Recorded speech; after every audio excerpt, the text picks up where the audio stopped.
Thank you very much. This is my new job. I'm the marketing director of nature. And it's not some sort of business, it is literally the outdoors, nature, trees, that kind of thing. So about 5 years ago, I noticed that my children didn't go outdoors. They were about 4 and 6 at that age.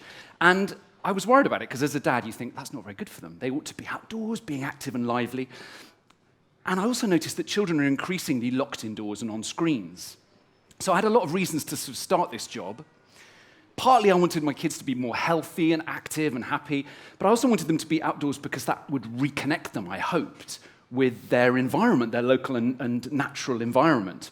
So I started to recruit people and to develop a feature documentary called Project Wild Thing, and effectively I gave up work to start this film. And yeah, that was about 5 years ago, and I don't really think I've started work again since, which is a slightly embarrassing thing to say. My wife's not too happy about it. She's here in the audience. So 5 years later, I am the founding trustee of the Wild Network, and we connect millions of people around the UK and try to get them to shout about the importance of being outside. And these members of the Wild Network range from the National Trust, 4 million members, through to tiny forest schools in the depths of Cornwall, through to individuals. And our goal is simply to reconnect children with the natural world. So what I'm going to talk about today is to try and understand how I got down this track and why it happened, partly because it's taken over my life and I would like to see the warning signs next time this happens.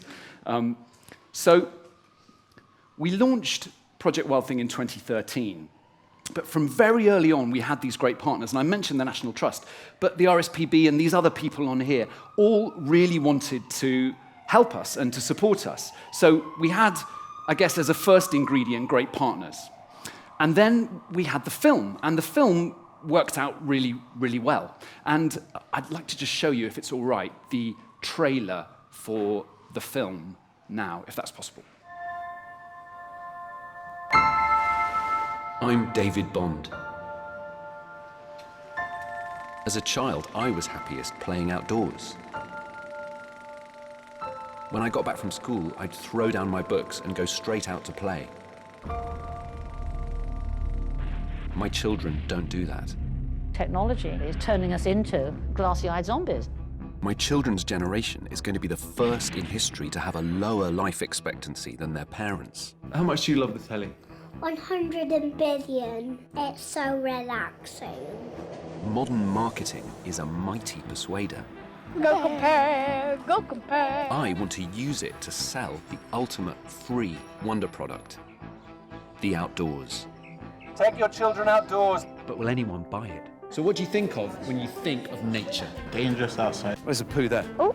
People have their dogs off the leash there, and a lot of people get mauled to death. Yeah, that's interesting.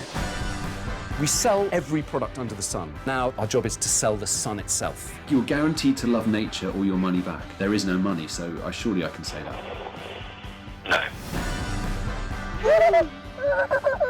Oh, he's tickling! He's tickling! Kissing a frog, that's just not happening. You're not going to kiss a frog? It's What about unhygienic. pick up a frog? That is brilliant.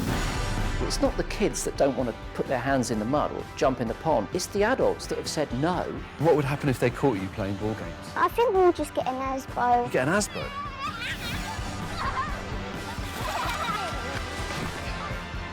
Play freely. Go outside into the green. That's just too much nature. Stop buying iPads. Take your children outdoors. You've bought enough iPads now. Tell you a bit about how kind of rewind a bit and say how this happened. I definitely used to be wild as a child, and I'm sure a lot of you were as well. And I'm not so wild anymore. I'm definitely not so wild anymore. And children aren't so wild either. And I think childhood is genuinely in crisis in the UK. That's not too strong a word to say. They go outside far less than they ever have before. And in tabloid terms, children are increasingly obese and depressed and out of control. Children across the Western world are reporting some of the lowest levels of happiness in childhood satisfaction surveys that are run all the time by UNICEF. But that's not to mention the mental health problems. 1 in 10 children in the UK with mental health problems. That's 3 in every classroom. And 8,000 children in the UK with severe clinical depression. And at the same time, Obviously, there's no simple cause for that, but at the same time, children are playing outdoors loads less. Only 10% play in natural places, down from 40% in our generation. 63% of people in this room would have climbed trees when they were children. That's down to low teens now for current children. So I genuinely think there's a link with this massive rise of media time, massive decrease in time playing outside, and these childhood problems that are cropping up.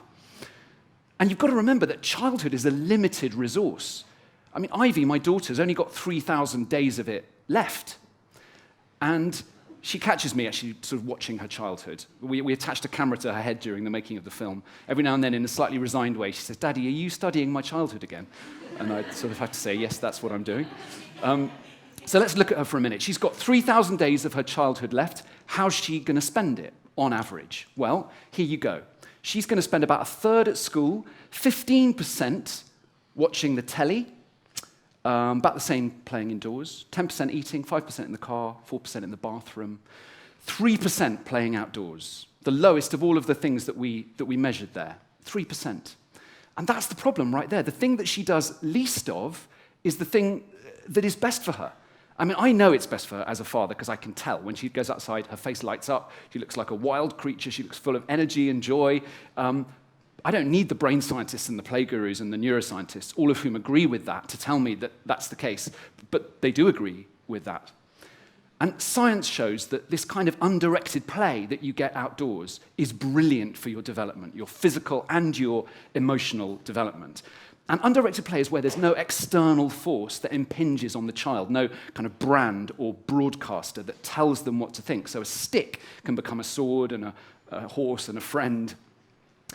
And there's a huge and growing body of scientific evidence that we need nature and that nature is a wonder product. Never in human history have we spent so little time in physical contact with animals and plants. Scientific evidence shows that we miss nature. Patients with a natural view from their room recover faster and require fewer painkillers than those that look out over a city. Prisoners with cell windows with views of nature have lower stress symptoms and fewer illnesses. University students with natural views score better on tests. Workers who see trees and flowers are less stressed and report fewer illnesses. And that's just a view of nature. If you actually go into it, the results are amazing. Being among plants produces lower concentrations of stress hormones, lower blood pressure, and boosts the immune system. People who meet in nature build a sense of community, and their prejudices about race and economic or educational status are reduced.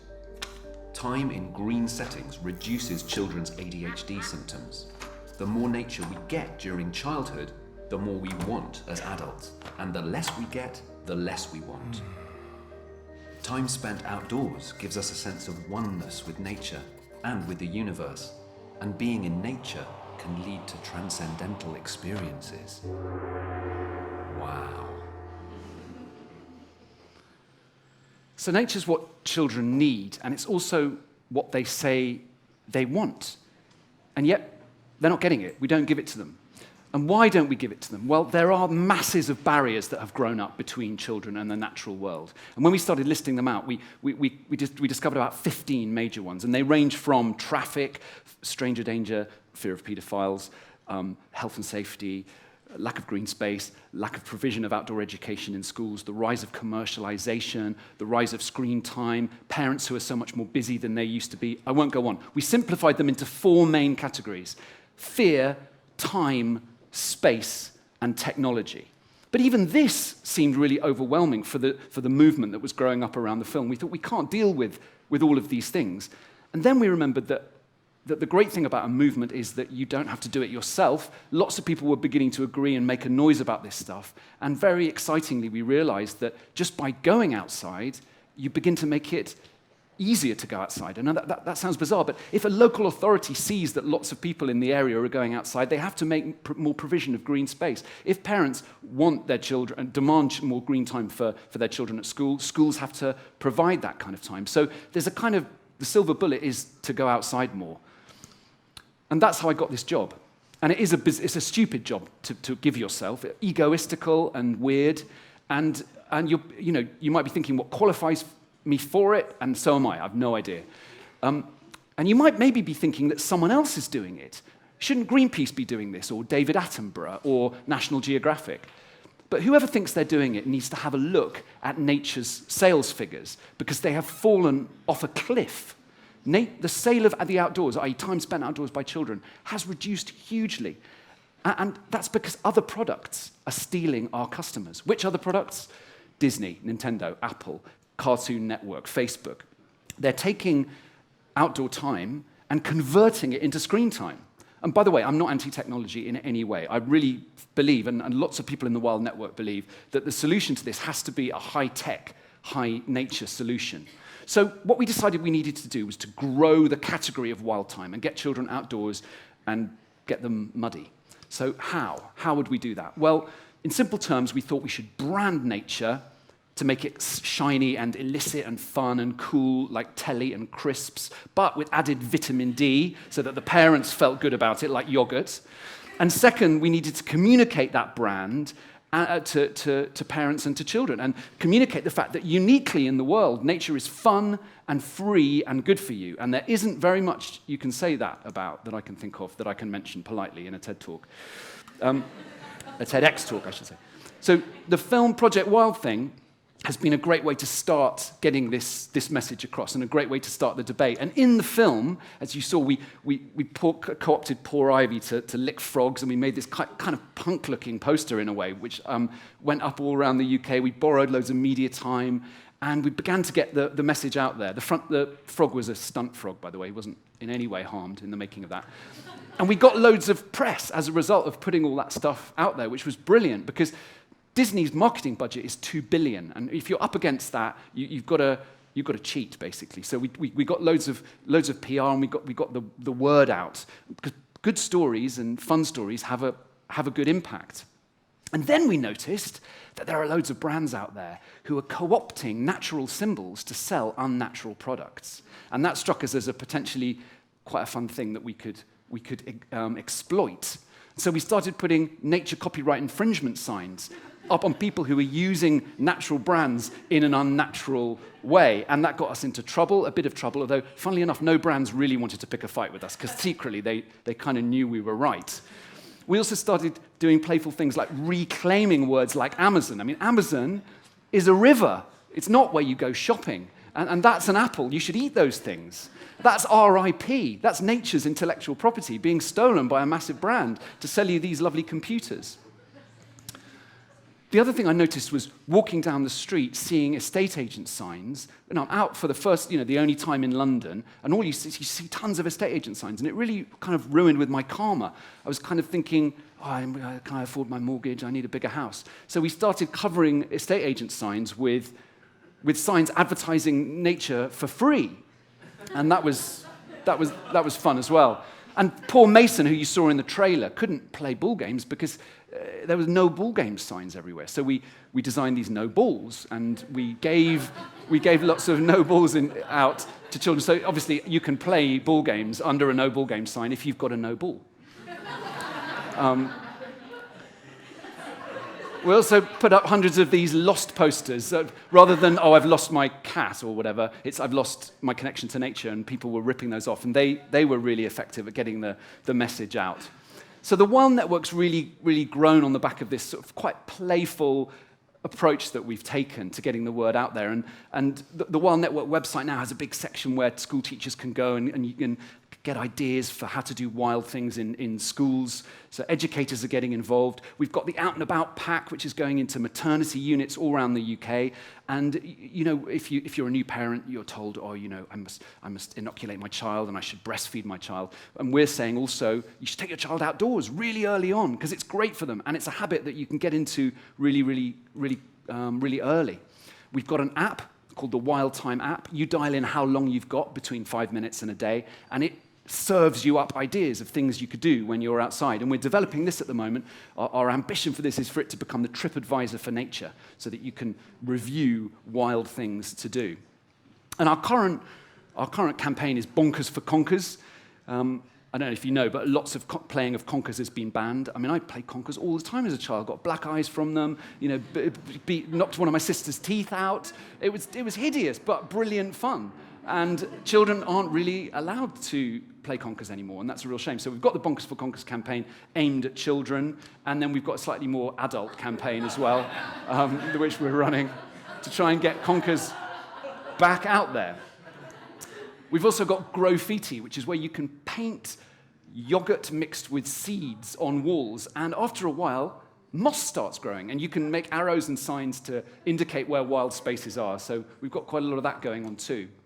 But we're still using playful imagery. So this is my producer's niece, Poppy, at Bristol Zoo, totally engrossed on her iPad. She never looked up, even when the lion keeper rang the food bell and this massive lion came and stood within inches of her. Obviously, there was a glass screen there, but she didn't look up at all. And that kind of image like that has been really effective for us in getting the word out there. And we're also trying to reach out to teenagers as well, because you know, they like, I think, more the challenge idea of nature. Nature's a place where you can go and be wild. So we've got the rebellious by nature kind of brand as well that we're pushing out there. So what the Wild Network's doing is it's trying to raise awareness of all the brilliant work that's going on out there. Network all the people together who are providing wild space and wild time for children with the people who want wild time for children. And it's shouting and amplifying and cheering for the work that's going on and the new solutions that are happening. So that's kind of what we're up to. We want people to get, give, and share wild time.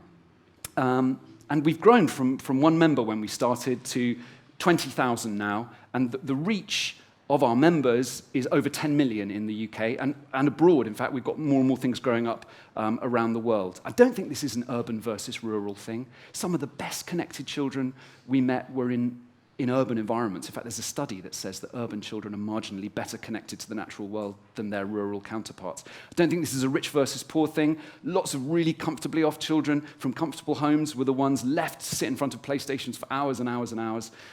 This cuts across those things, and it also is an international problem. We've got small wild networks growing up in different countries now, which is really exciting.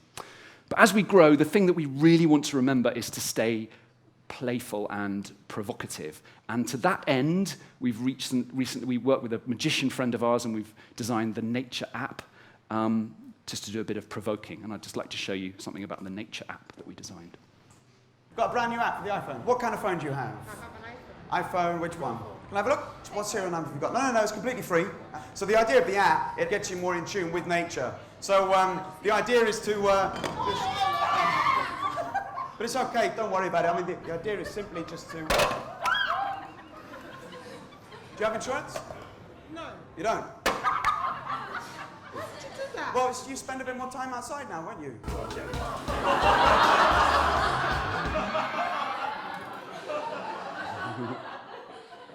So she was very nice about it when she discovered that he pocketed her real phone. But before then, she was really not happy at all. I think we all, in a way, need to be marketing directors of nature. We need to be brave. This is a tough problem, and to create social change, I think we've got to really, really go for it. We've got to take this issue by the scruff of the neck. We've got to work together because our competitors are brave and they are working together to lobby the government for faster broadband speeds. So we need to get together and work together. But we do know that in nature, we have the very best products. And I hope you agree. And if you do, please join the Wild Network. Thank you very much.